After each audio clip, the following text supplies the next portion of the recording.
Hello and welcome back to Sorted Food. Now you guys loved our budget battle last time we did one, so we've got another one for you today. This is how it's going to work. You guys, I want 4 portions of a delicious midweek meal, and you've got to have all of the ingredients bought for a £5. Plus, we're giving you the chance to win another budget battle badge. So this is how the leaderboard stands as it is. Are we taking cooking equipment into the £5 budget? I won that at raffle. Right. But there is a twist, because everyone at home has suggested that some of my badge awarding has been a bit contentious. So this time, whoever comes last will have a badge revoked. And which badge will be down to you guys to decide over on Instagram. Right, chicken, you should have lost that straight off the bat. Squid, Oh, completely come on! pointless. I'm losing enough badges as it is. Your 40 minutes starts in 3, 2, 1, battle! It's been a while since we've all been in at the same time. I was building my confidence on my own, but now you guys are here. Yesterday, I stuck things up my nose and to the back of my throat just so I could be close to you guys in the kitchen. Oh. Was not worth it. My budget dish, I'm making stir-fry veg with char siu style pork and a satay style sauce. And I know what you're thinking, how am I going to get all of that for under £5? And the answer is with some really clever, smart, great, brilliant hacks. So I'm making a tarchin, which is a Persian rice-based dish with lentils. It's inspired by a tarchin, it's not authentic because obviously we've got to compromise with what I can afford for budget. So my dish is essentially a rice pie with a lentil filling, serving it alongside a really delicious but simple garlicky yogurt dip. And I genuinely think that this is going to win the battle. Baslar, Spuds, talk to me. I'm going for a mushroom, garlic and chicken flavoured tartiflette. Now tartiflettes are notoriously associated with like quite expensive holidays. I had it a lot when I went skiing.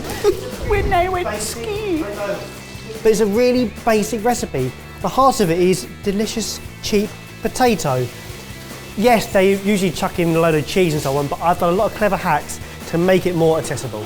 So in each case, we've asked them to buy all of their ingredients, everything, within the £5. The only thing we're allowing them is oil, salt and pepper. First up, I'm slicing my potatoes and I'm going to put that into boiling hot water and cook it for only like 5 or 6 minutes.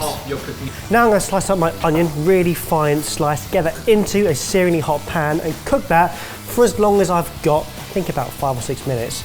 And while that's cooking, chop up some leeks and some mushrooms. They're going to go in there with it as well.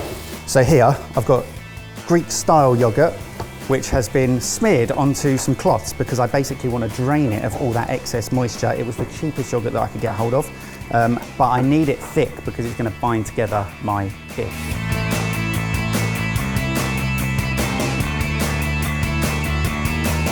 First off the bat, I needed to fry some garlic.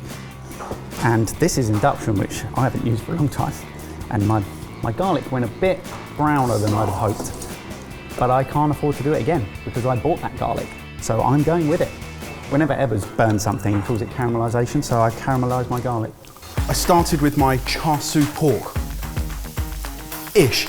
Number 1, it's bacon. I'm getting that frying off in a lot of oil. I'll tip out the excess oil and then in comes one of my first hacks. I'm going to be using a curry paste instead of ginger, lemongrass, chilli, everything that you'd expect to see in a stir fry. Curry paste is cheaper to buy, it's quicker and it's far, far easier. Job done. I'm also going to be adding in marmalade. And I know what you're thinking, marmalade in a stir fry? Why would you be doing that? And the answer is, it's cheaper than honey. It has a really lovely bitterness. It has a load of sugar in it, which means it's going to caramelise amazingly well, and it's going to go nice and crispy. Why wouldn't you use it? It's so cheap. This is going to be charred, sweet, bitter, crispy, nutty, delicious, and you'll never make proper pork again. It's a lie, you will. This is going into an oven 10 minutes. I've only got one hand. Come on. For me, I think the lemon is one of the most important parts of this recipe, purely because it needs freshness, and budget-wise, I can only afford 1 lemon, so I've got to stretch it as far as I can. So I'm zesting it, and I'm going to spread the zest over everything that I do to kind of lift the dish, and also use the juice carefully. A bit now and a bit at the end. So for my lentils, I have deliciously perfectly browned crispy garlic, a whole jar of red pesto. Red pesto, a little bit expensive buying a whole jar. Absolutely not. It's got garlic, it's got oil, it's got tomatoes, it's got red peppers. Think about how much flavour is packed in that tiny little jar. And imagine if I had bought those all separately, I'd have already gone over budget. So it makes absolute sense, whacking the whole thing in here just for a big punch of multiple flavours. It is essentially 20% of your budget, but it is also an absolute powerhouse of flavour. I also have a lot of veg to chop up. Veg is going to fill out this dish. It's really, really cheap. 7p for 2 carrots. Yes, please. The most expensive thing in there is a pepper, which is 45p. Luxury. Okay, in a budget battle, it is the flavour and the budget hacks we're looking for, but time is also money, which is why we've given you 40 minutes for a midweek meal, and you've had 25% of that.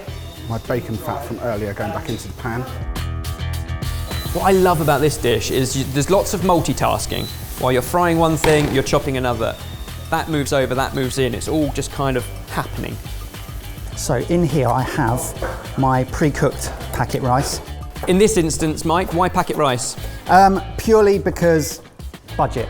And that's not because packet rice is cheaper, it's because it comes in the sizes that I want. And again, if I bought a huge packet of normal rice, I'd have loads left over. And it would actually take me over budget. So in a very backwards way and a very non-traditional and good way, packet rice actually works better for me in this particular scenario. Garlic that's been grated in, and eggs, which is going to bind it all together, as well as 2 tablespoons of my drained yogurt mix. Are you putting your lemon zest in there as well, Mike?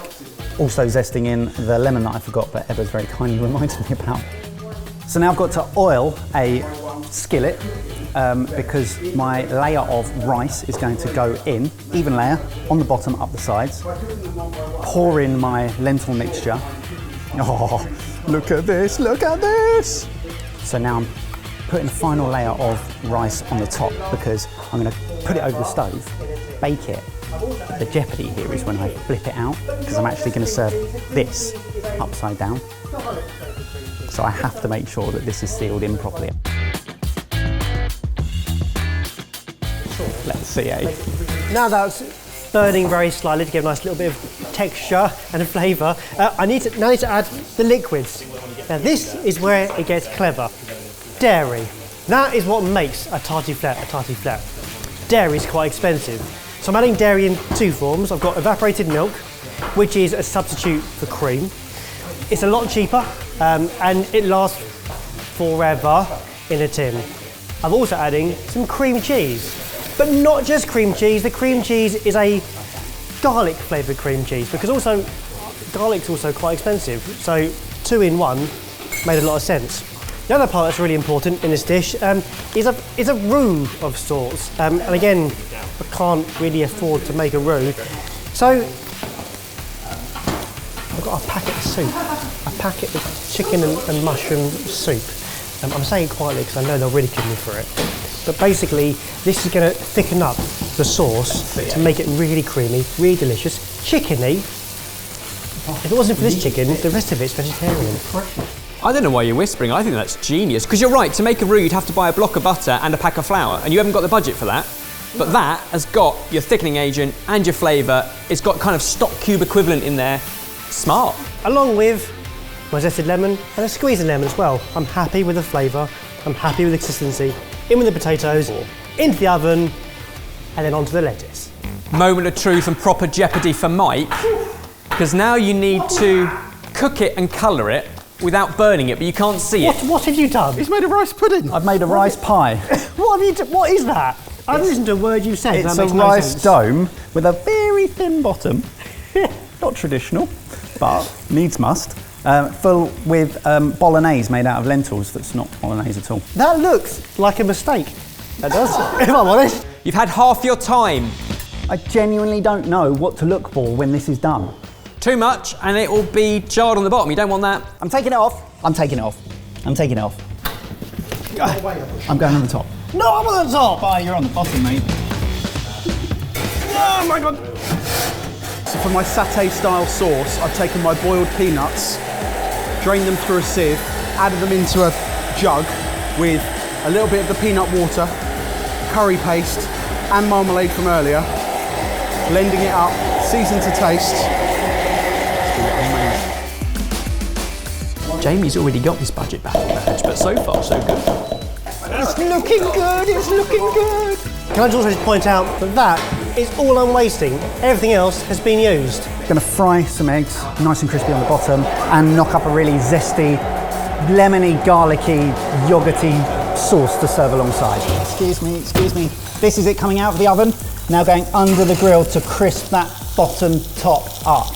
Now, for the salad, I didn't want to just serve up, just like chop lettuce. We're gonna chop this iceberg into quarters and then char it to give it another kind of dimension to the dish. You've only got 4 left. Really simple. Quarter it, oil, salt, into a searingly hot pan until it burns again. Then out the lemon dressing over the top and a bit of pepper. Simple as that.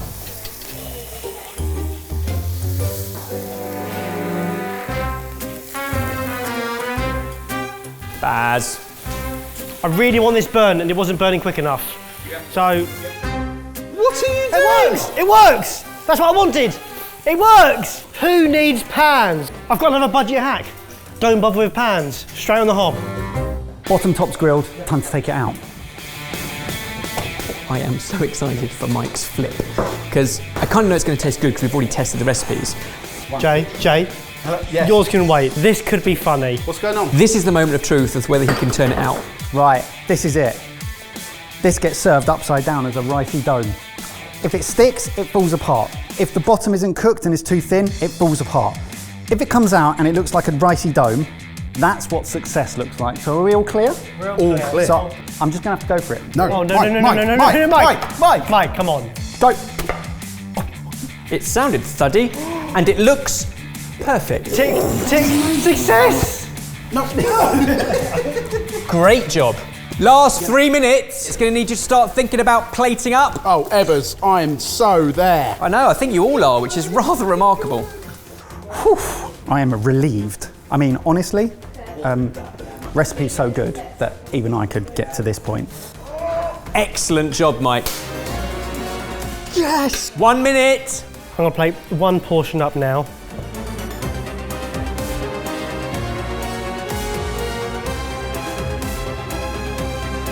If you want to zhuzh, now is your time. 5, 4, 3, 2, 1. Step away. Right, let's get into the sexies.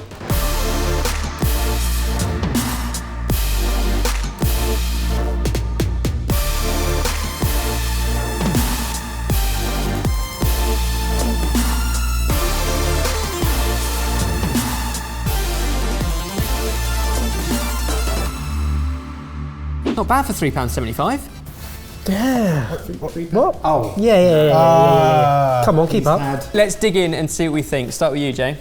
So here we have stir-fry veg with char siu style pork and a satay style sauce. Budget meal, first thing you think, stir fry, right? Straight off, I think it was the most colourful, most appealing, most attractive of the three. I like the fact you've kept the texture on the vegetables, but you've still managed to get some of the char on the cabbage. And that char siu style pork and peanut, I love it. I think it's genius. I think it would make an excellent bar snack even before you put it on top of this for texture and crunch and sweet bitter spice. It's lovely. If I had to pick holes, Well, you don't have to. You have to. maybe singular, whole. Perhaps the noodles a little bit overcooked and kind of broken up a bit. But if that's the only thing I can find that's even questionable about it, I think it's a great dish. Barry, what we got? This is a chicken and mushroom tartiflette, but I didn't put any chicken in it. Right, dig in. Intrigued. God, that tastes really good. That tastes really good. The marmalade was genius in yours, and in this one, the cream cheese and the packet of soup mix cuts corners, but also cuts cost. The lettuce, I think more people should cook lettuce, because the ones that kind of char a little bit, but also the bits that are slightly wilted and warm, that is brilliant. I think you chop up your potatoes, and when you get bored and you got to the end, you left the end, and the end bits are thicker than the slices, and they are a little on the underside. That is a tiny little hole you picked there. Mike, what is it? So this is inspired by a dish called a tarchin, which is it's a Persian dish from Iran and that sort of area. And it is baked rice. It's exactly what it is. I've cut corners in order to save money, but I just think it's fascinating. I thought that looks like a rice pie. I want to serve that up and see what you guys think of it. So cheers. Ooh. Oh, I did not expect it to taste No. like that. The texture and the golden colour on that was spot on. The consistency of the lentils in the middle, I think, is clever. Struggling to find anything up with that other than we saw it happen, but the garlic is slightly tainting it, which puts us in a bit of a predicament, because not only have I got to pick a winner today to win a badge, but also a loser who will have one taken away. I forgot that bit. The winning dish, full of smart hacks and tricks, and something new, is Mike. Yes! Budget badge! Not losing a badge! Barry. Yes! Barry. Oh, Barry. Jamie, Barry. Which makes this even worse. this could be a really bad day. You also both did a great job, and therefore there is the tiniest execution element that is dividing the two of you. The question is it the overcooked noodles or the undercooked potato? Double check my potato. You're trying the big bit there, that's a bit more crunchy. Here we go. that's a helmet. Ooh, I can hear that crunch. I like it when you try and do something to prove your point and it backfires. Barry is the loser. It was literally this close, and I think everyone in the studio will still happily devour the other 3 portions. There's nothing wrong with it, it just wasn't perfect. Well, over to you guys now. Go over to Instagram to vote and see which badge Barry loses. And if you like this style of budget cooking, then you're going to love our Meal Packs app. You can get it for a whole month free by clicking the link below. If I had to pick a hole... You always do. Don't say a-hole. Well, I normally say if I had to pick holes, but again, I can only pick one.